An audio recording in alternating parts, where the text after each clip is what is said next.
I think he has the capability to beat everybody out there. The problem is what you see from him, other than the Amir Khan knockout, what you see from him is solid, good fighter. You don't see spectacular.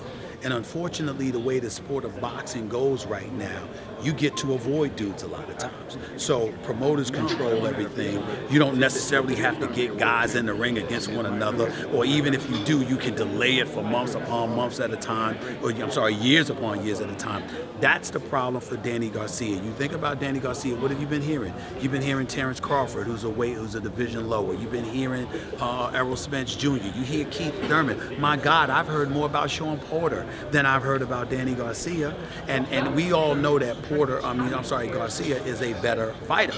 You know, he's a better fighter. He's been criticized for not fighting the big guys. Exactly. So he's going to have he's fighting Thurman next year. But well, let's see what happens. How do you see that fight?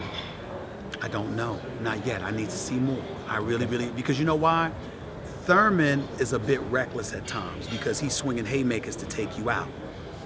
Danny should win from just the pure style and skills perspective, but what if he gets caught? And Thurman has the capability to catch you because he doesn't just have power, he has speed. He can get at you. And Danny doesn't have one-punch knockout power. I don't care about his knockout with Amir Khan. I've never been an Amir Khan fan. I've always thought he had a glass jaw.